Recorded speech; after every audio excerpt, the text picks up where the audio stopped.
Welcome, world. Good morning, good afternoon, good evening. It might even be nighttime wherever you happen to be, but welcome. I and my co-presenter Simone Walters are both child and youth workers.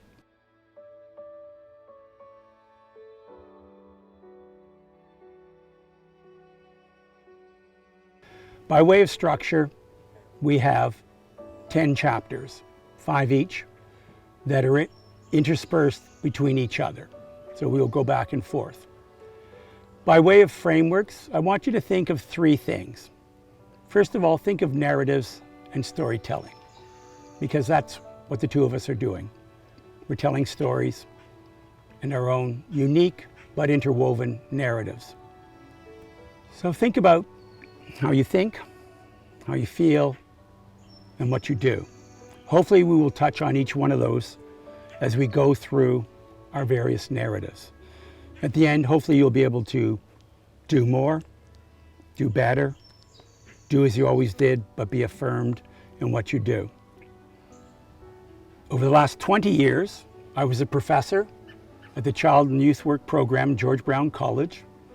And while there, I discovered restorative practices. And as one of my mentors said, do one thing and do it well. My introduction to restorative practices was, first of all, through an indigenous lens, then through a Buddhist activist, and next a rogue educator, then pastor from youth detention, and then a police officer, and then through Kay Prentice and working intensively with her at the Canadian School of Peace Building. As we know from the term Ubuntu, it means, in simple terms, I am because of you. From an Indigenous First Nations point of view, in both Cree and Lakota languages, they talk about the fact that we are all related. The modern roots, as we know, begin with Howard Zayers in his seminal work, Changing Lenses. He directed us to the relational aspect of events between people that conventionally have been called crimes. But as he reframed them, when we change lenses, we need to look at these events as harms between people and as relational. This is the element that I want to draw out, which is the relational aspect. And that goes back to my work as a child and youth worker. Child and youth work is fundamentally relationship as practice. It works in the life space, not in offices, but in streets, educational settings, homes, communities, youth shelters, mental health facilities, and wherever you may find young people. Using the capacity of the college, where our program had over 450 students who were in internships in their 2nd and 3rd year for 3 days a week. And many of them who had taken the advanced training spontaneously resonated with the model and then integrated it into their placements, working with a whole host of children, youth, communities in a whole variety of ways, including placements in Jamaica and India. And what that demonstrated to me was that this framework and its methodology is infinitely adaptable to any situation, not only where there are children and youth, but wherever there are people, because some of the work they did had to do with transforming systems. So this is the point at which Simone came into the program.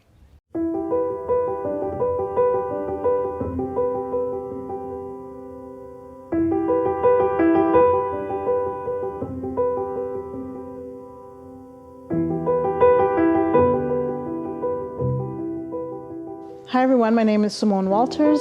I will tell you a little bit about myself first off. I am a proud mother of 3 beautiful children and 2 grandchildren, ages 2 and 6. I was born and raised in a community called Jane and Finch. Very difficult and challenging years being raised in Jane and Finch because there were so much lack of resources within the community. There was a lot of trauma, a lot of death, just a lot of things to overcome. I raised my 3 children in the community, and though the community had so many things that would have kept us down, we were determined to ensure that we saw the vibrancy in the community, and we saw the love in the community, and we saw the joy that the people of the community brought. I myself was a mentor and mother to many of the children in the community. Most children were friends of my children. And I would, on a regular basis, pack up my little minivan and drive them around the city to different places to show them what life outside of their community looked like, to show them what large homes look like and expensive cars look like and a great job look like, and things that they could aspire to different from what they were seeing on a regular basis. In doing so, a lot of the children looked up to me. So I would encourage them through their school. I would encourage them through their relationships with others. I would encourage them through any difficulties that they were going through, just as a mentor and a mother who was there to support. It was at that time I chose to attend college and begin my studies in Child and Youth Worker program. September of 2012, I decided that I was going to start my career, and did so in 2012. Went through that year and ended my first year in June of 2012. And at that time, I realized that it was it was right for me. It was what I wanted to do. It was a great fit. And I was excited that I would be re-entering in that same year in September 2013.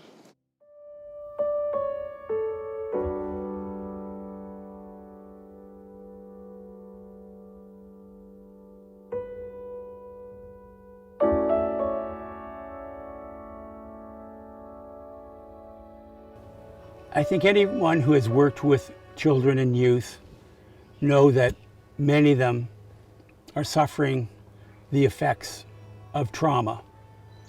Trauma through individual events, maybe sometimes protracted, but also trauma that is historical and intergenerational. If we look at the history of Aboriginal peoples in Canada and elsewhere, First Nations, Métis, Inuit, and the experience of genocidal policies, the attempt to eradicate them from their homes, the placement of them in residential schools, and then the modern version of residential schools, child welfare, we see the long journey that those peoples have suffered. Equally, it applies to Black persons. If we trace back to the roots of slavery, which actually extend back to the 1600s, prior to Canada as a nation, there's a long history there, which has extended into modern time in terms of anti-Black racism in the school system, in child welfare, in policing on the streets, in the courts, and for both groups, the overrepresentation of those folks in those various systems. So the inequities are quite obvious. The challenge is, though, for restorative practitioners is when, as I did as a youth justice facilitator, dealing with young people who had caused harms to others and were labeled offenders, is you knew that they also had been harmed. So this also means that, in simple terms, when we talk about relational engagement, we also need to understand that in a deeper way. As many people are familiar is with the social discipline window, which in Canada we call a relational window. The emphasis is on with. But a lot of times with children and youth, you don't start with. As I always say, it's a journey to with. And that ends up being a destination. And one of the things that I've looked to is the work of Roca over 30 years, who developed their own 5-stage model. And one of the simple pieces for me, which I also embraced as a community worker, is you need to go to them before you can ask them to come to you. You need to give in order to get.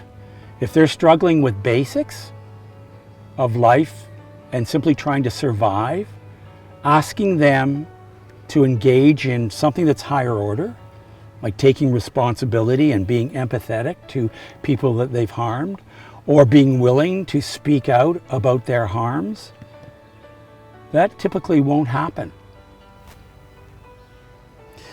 The other part is, for many of the students who in our program, they were also equally subject to trauma, both through events, but also through the historical and intergenerational dynamics that I described.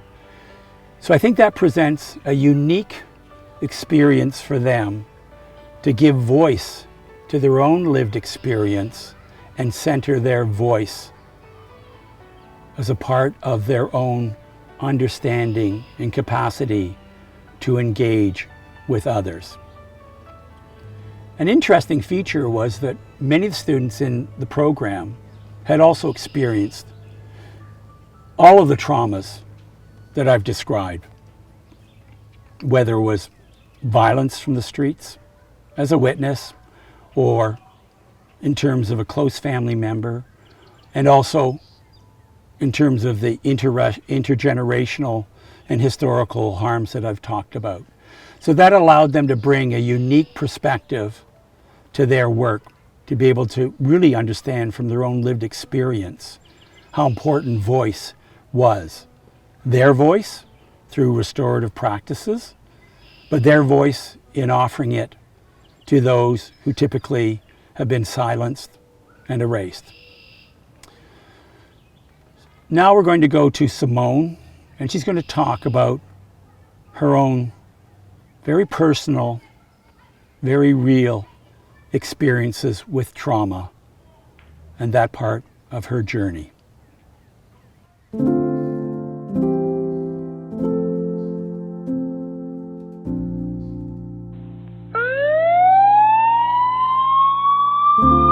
In August of that year, as I was preparing myself to enter into my second year of college, my youngest son, Taj, was shot and killed on the community plaza across from the street from where we lived. He was 15 years old. 2 weeks after his passing, on the day of his viewing, there were 2 other young children who were also shot and killed. They were preparing themselves to attend his viewing when their life was taken. Shortly after their passing, I was approached by my children's grandfather, who worked with UNIFOR at the time. And he had said that the union wanted to do something to support the families. So we formed a group that consisted of my children's former high school principal, a few community leaders, the community pastor and mentor, leaders of the union, other family members, and one of the mothers who had lost her son a few months before mine.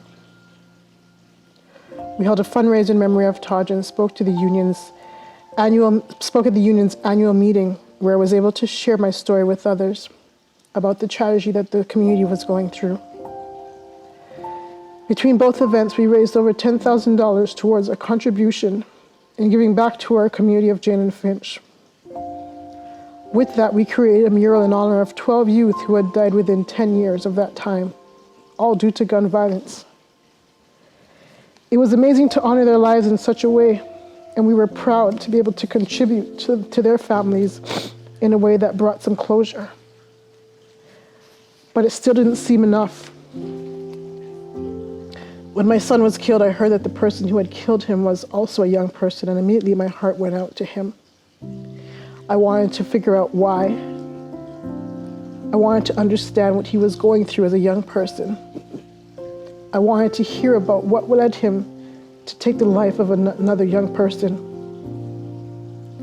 and what I could have done to be able to support him in making sure that he reached his greatest potential. Because my son was no longer around for me to be able to do that. From that came a dream to build a community center in the community in honor of my son, and I shared it with the group as a dream. We had come up with a name that was fitting for this center, called Towards a Higher Journey, named after my son. I wanted to address the issues that youth were facing. I wanted to address the challenges that they were facing. I wanted to give them a place of hopes and dreams. I wanted a space that didn't seem like what they were surrounded by, but a space that they would come together and create families, create restoration, feel oriented as a community, and thrive. But at the time, it was just a dream.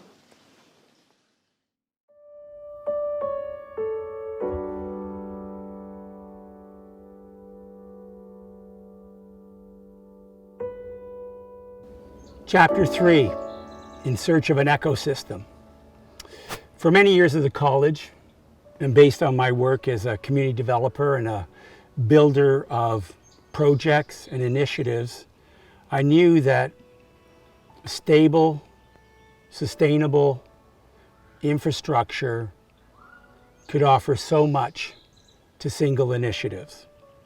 So I'd been in search, as I said, of a center, a place, a classroom that could be located in the college that could allow all sorts of activities to be undertaken and also fit with the model of an engaged campus. Unfortunately, administration never saw that this was something that could be invested in.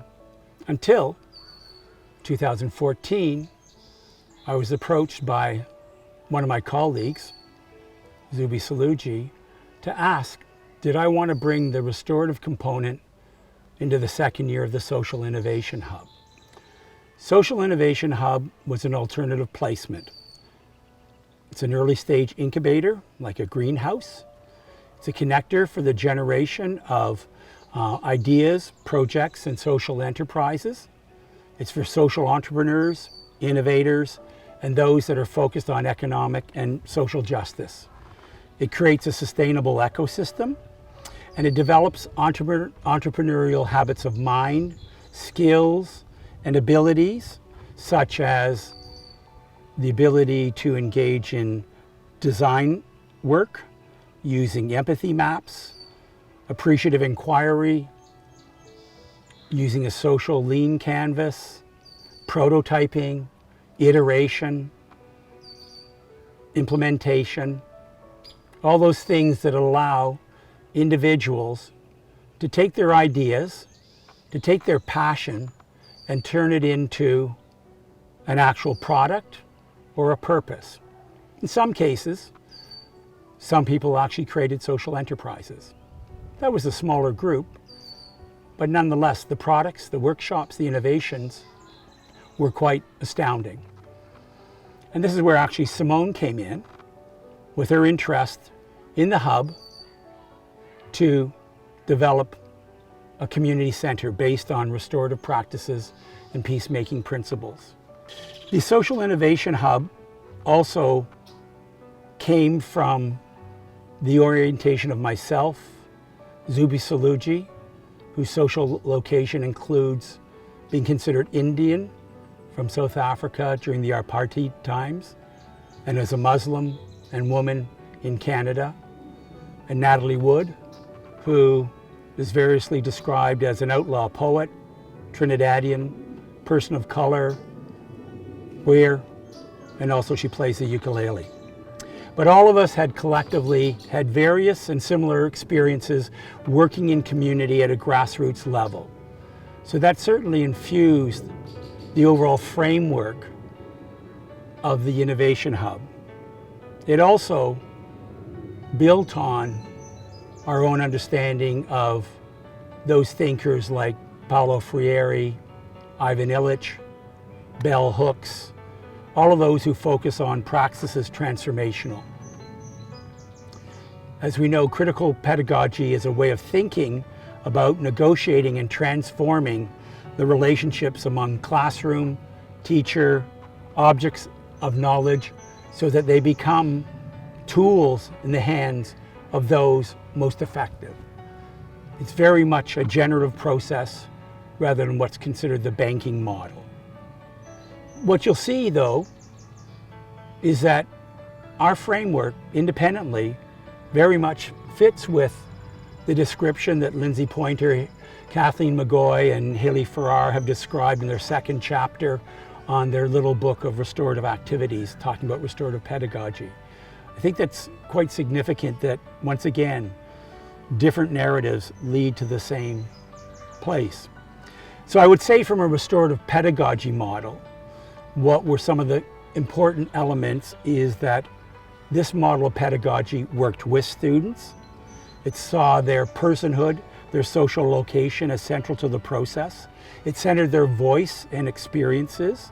It engaged and shared power, decisions, and plans with them.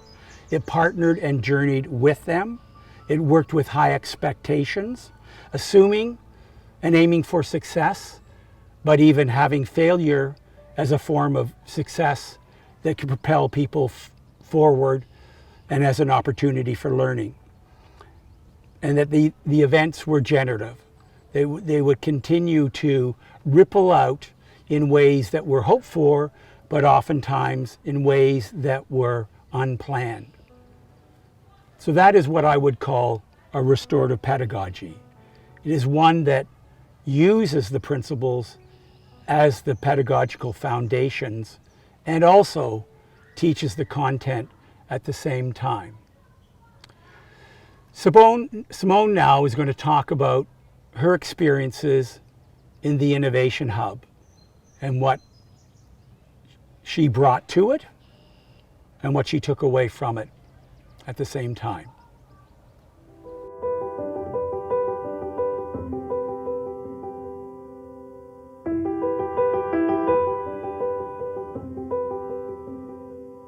So in September 2014, I decided to re-enter into my studies and continue my diploma in child and youth work.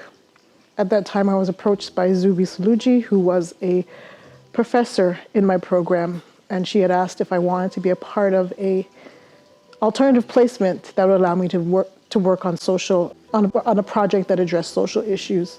And of course, the only project that I could think of was this community center that I wanted to develop in honor of my son, that I would address many social issues of not just the youth of the community, but everyone in the community. This was an incubator that was developed by Zubi and Natalie Wood, and Rick Kelly came on as a professor also teaching the restorative justice piece. Within that hub, I just remembered the support that was given to me by these three individuals. I was able to build out a business model. I was able to network with people. They introduced me to funders, and I shared my story on platforms and presentations that allowed me to start living my dream as a reality. I had met with a member of an organization who introduced me to a group in the community who was also working on a project to build a community center in Jane and Finch. And given the opportunity, I was able to present my story to Metrolinx, who was building a large facility on a large piece of land in the middle of Jane and Finch, the actual last piece of land left in the community. And we were able to present to them, asking them for a piece of that land to build this hub. After sharing my story with them and asking them to consider giving us a portion of their land, we were awarded a large setback of that land. And so we are in the process now of building that community center, that once dream that became reality.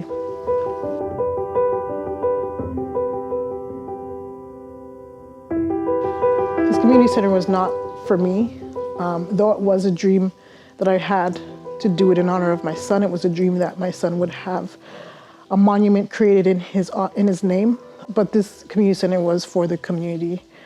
I knew that we needed something that grounded us. We needed something that brought hope.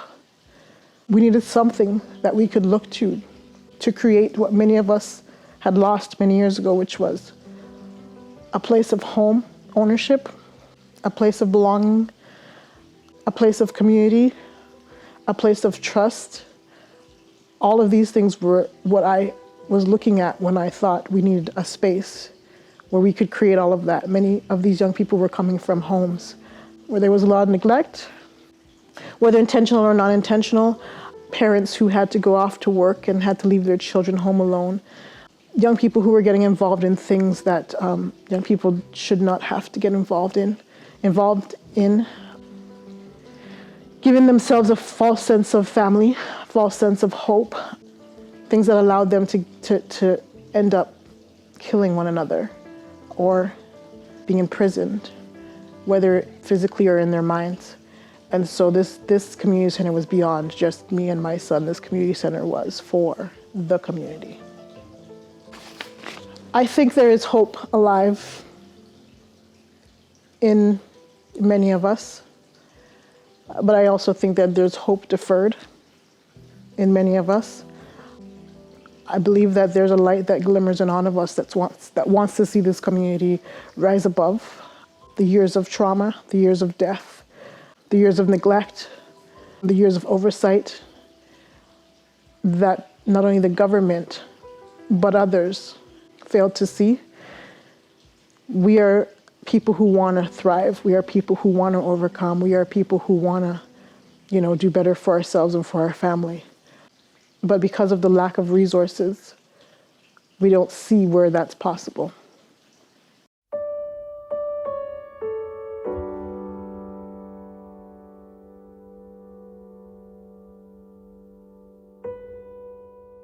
Chapter 4, Bridges. There are different types of bridges from post-secondary community colleges into the real world, the world of jobs. All colleges are mandated to achieve vocational outcomes that will allow students to work in their chosen area of work. For community services, it means working in community services, social services, and child and youth work services. Typically, the roles they take on are those of direct care, therapeutic interventions, group care, those types of jobs. Those are the jobs that are part of what allows the system to continue as it is. They are not change related per se. They're not about second order change. They're not about the systemic issues that may be the reason why the individuals that they work with find themselves in their particular plights and that. That's where the Social Innovation Hub differed. And I wanted to highlight some of the initiatives that arose as a result of that post-school. Both of us left the program. I set up my own social enterprise a couple of years beforehand, Simone a little while later. In her first year, we found ourselves together working on a similar project, which he's talked about, Next Gen Builders. What I want to highlight is the restorative elements in this project. It was part of a funding envelope from the government, 2017, for Black youth. It was the Black Youth Action Plan.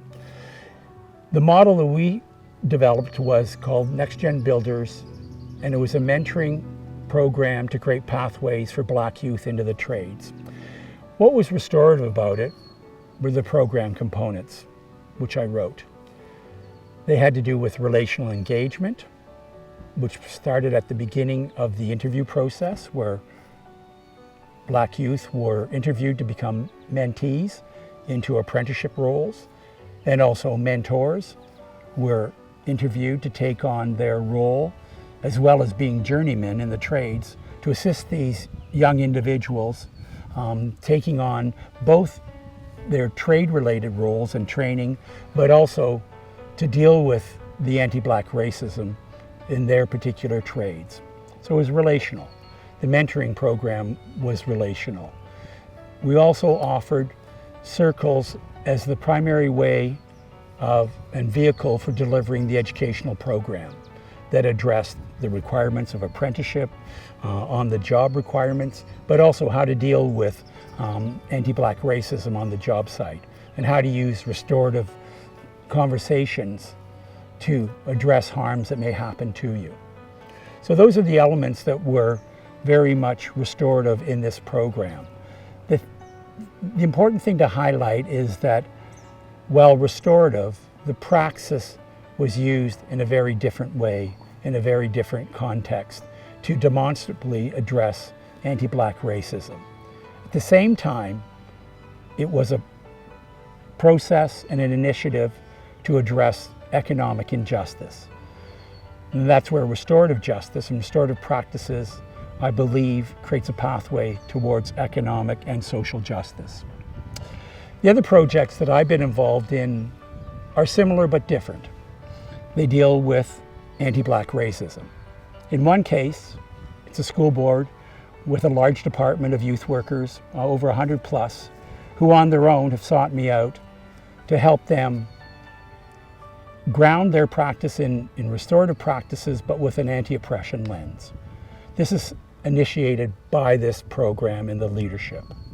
The two other initiatives are ones where the groups are being forced to reconsider the way in which they've done business. One is a professional association where a significant portion of its community, both professional members and general membership, are indicating that they've been silenced and erased, and they represent the Black community. Therefore, they're inquiring into how can they rewrite their amendments, their code of conduct process, their complaints process, so it's not adversarial, so it's not win-lose, so that it provides listening and allows people to work together towards solutions rather than ending up with winners and losers. The third initiative is a large school board in Ontario that has been in the headlines for months because of its anti-Black racism. They're under significant scrutiny by the ministry. They've been reviewed twice. They have had a supervisor appointed, the director dismissed, and now there's many more steps to go. One of the ripple effects of this situation has been for those folks there to reconsider the way in which restorative practices is taught and practiced. Does it have an anti-oppression lens? Is it anti-racist? And so there's a process that's been undertaken to rewrite the standard curriculum that's used in school boards to address those issues. What needs to be said is that no rewrite of a restorative curriculum will eliminate anti-Black racism, particularly in schools.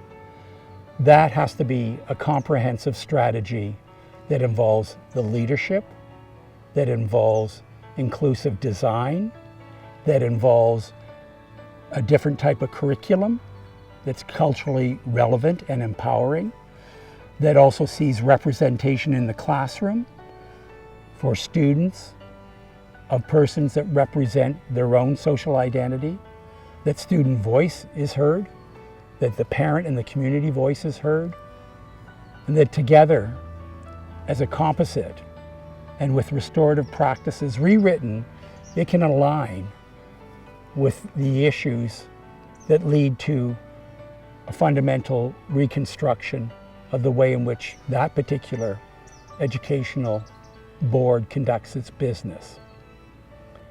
The last project, again, Simone and I have come together, and right now we're in the proposal stages, which have to do with land development and a major land development undertaking in the city. We've been approached to provide a framework around restorative engagement for communities that typically have not been involved in the planning process. They've been marginalized, excluded, and silenced. So again, it addresses the structural anti-Black racism that's often found in planning developments and the growth of our cities. So we look forward to where that will take us to. Simone now will talk more about her journey after leaving the college and some of the very unique opportunities that were presented to her as work.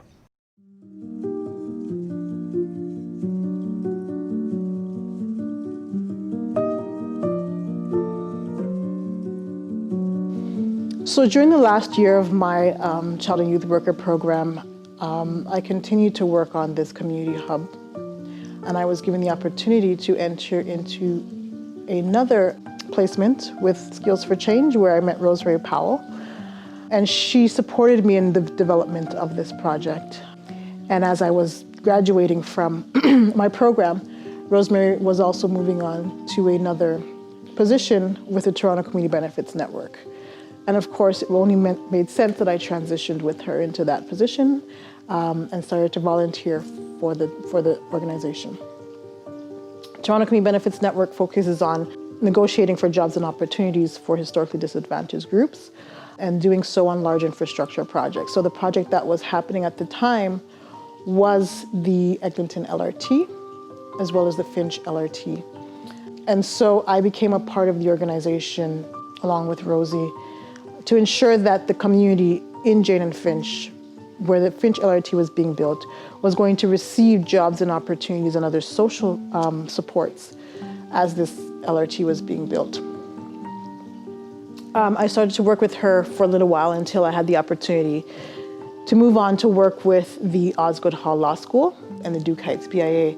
And the mission there was to create linkages between the university, the businesses in the BIA, and the local community of Jane and Finch, where we could look at, with the largest BIA in North America, over many thousands of jobs created each year within that BIA, with the university being the place of learning. How can we ensure that members of the community of Jane and Finch would be able to, one, enter into university and receive higher education, and then two, re-enter into jobs that were well-paying within the BIA.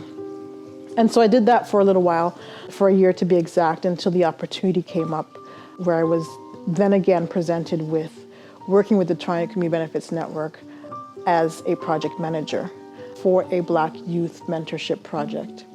The provincial government had given us funding for 3 years to support Black youth within the construction trades, and that program is now called the Next Gen Builders. This program looks at how we can support Black youth who are interested in entering the construction trades through 2 streams. So those who want to work on the construction sites within different trades, as well as those who can work in the professional administration and technical jobs of the project. And so there are a number of things that we sought to do. One of them was for youth to understand the history of anti-Black racism in Canada, understand the history of where their ancestors came from, understand the history of intergenerational trauma, and so that they would be able to see themselves in different places than their parents had been or their foreparents had been, especially in an industry that is predominantly white, an industry that does not look like them, an industry that they would have to break ground into getting involved in. This is what we continue to do now with a number of partners, from the unions to community organizations. We had a restorative justice training where we were able to bring in Rick Kelly to support through how we were going to conduct these trainings for young people, how we were going to conduct this mentorship program through an inclusive vision and supports. And so we had done that and continue to do that, and have now finished our first cohort of 11 youth who talk extremely highly about the program and even believe that we should expand it out to many different places and spaces. I am actually extremely proud to be the project manager for this project. Not only because I am supporting Black youth, not only because I am mentoring Black youth, but because I know how extremely important it is to be mentored. If I had not been given the opportunity that I had been given when I was in school, if I had not been mentored by many of the faculty while I was in school, Zuby, Natalie, and Rick saw me beyond what I was going through. If I did not receive the opportunity to be mentored by Rosemary, who saw how difficult it was to go through daily with the tragedy of my son, but knew and understood that there were some days that I was not going to be able to make it to work, or some days that I wouldn't be able to get out of bed, or some days that my mind just wasn't going to be there. And she understood that, and the organization understood that, and still gave me the opportunity to thrive and to build myself up as an individual, to build my career in a supportive way, I would not be where I am now.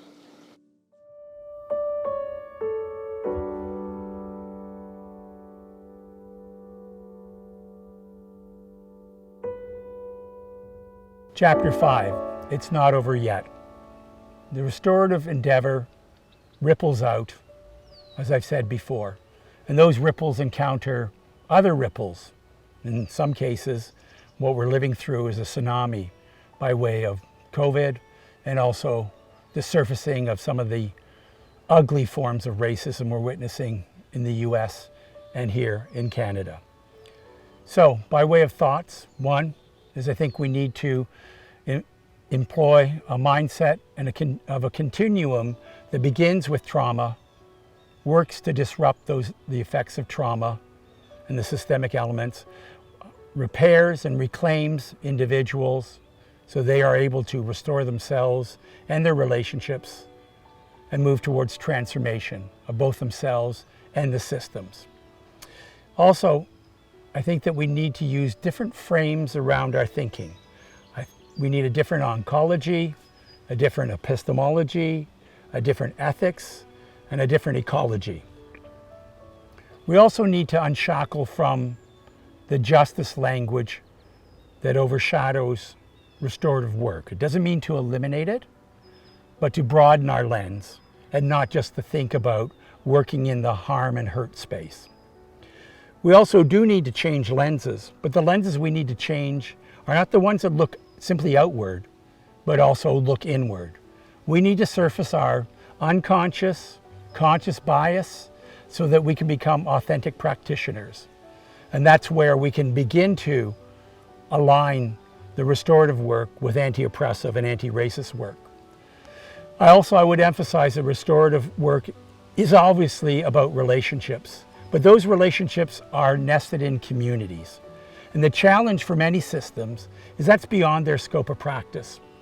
And so doing that work requires a very different approach and different persons implementing that type of work. And that work takes time.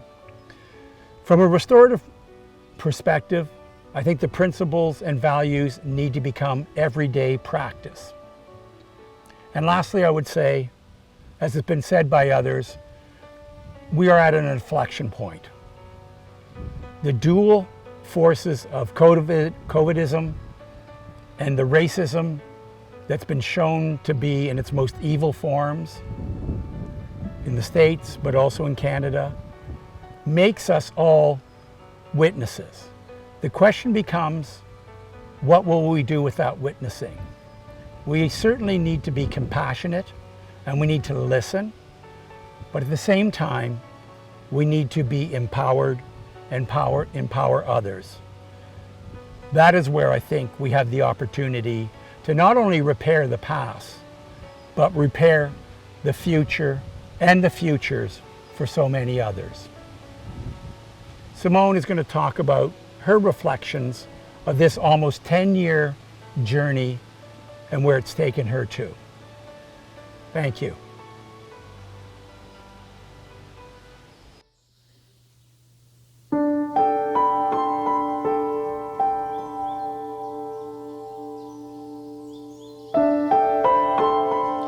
I want to leave you with this. My story is not unique, and that is both fortunate and unfortunate. Many who have been through the things I have been through and have experienced the things I have experienced have never been given the opportunity to triumph like I have. I am successful, yes, because of my own determination, but also because someone saw me beyond the loss of my son. Someone saw me beyond where I was raised and the tragedies that I had faced. And when we begin to see people as people, when we begin to overcome our biases, when we start believing that no one deserves to be left out because of circumstances unknown, then we begin to build a world where we are not losing our children to mental anguish and mental frustrations. We will begin to have a world of hope and strength and vibrancy, and we'll begin the fairness of thriving as one. I will continue to do the work I'm doing because I believe I was called to do this work. I believe I was chosen to lead where others cannot. I believe I'm in a place of privilege where I have a platform to build so that those coming behind me will have a place to stand. I wear my community proud. I wear my circumstances proud. I wear my tragedies proud. And I truly believe that every child has the ability to write their own life story. But without members of the community who are committed to making sure that there's a change, many of their stories will end in tragedy. And though we may not be able to reach all youth, I am determined never to give up on any of them and will always continue the work towards a higher journey. I want to thank you for listening. I want to thank you for being patient. And I hope that you too will continue the work towards a higher journey.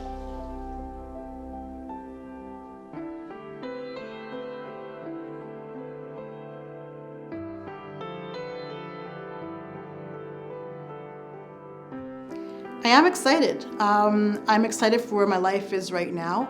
I have transitioned. I have come to a place where I am now healing. My process is not over, but I'm in a totally different place than I was 7 years ago. 7 years ago, I would not have imagined my life the way it is today. I have family, I have friends, my beautiful grandchildren, my beautiful children. I'm excited about life. I'm excited about the future. I'm excited about where I'm going. Although I don't forget where I'm coming from, I know that I'm in a total different place than where I was. And I'm happy. And it makes me feel like I have a future ahead of me. And I want to be able to support people who don't see themselves moving through trauma, building relationships again, building restorative practices again in their own lives. I want to be able to support that and to be able to be the one that looks like I've done it, and this is me, it's possible. How difficult it is, then there are times where it is very difficult. There are times when, I fall back into that place of deep darkness. But I am able to see myself again, climb out of that because I know where my life is going and I know where my life has been. And I can see myself doing that, and I'm excited about that. A transformed life starts with restorative principles, and those principles become restorative practices, and the two together becomes a restorative journey. The truth is that transformation does not happen overnight. It happens through a transformational journey, and mine is towards a higher journey.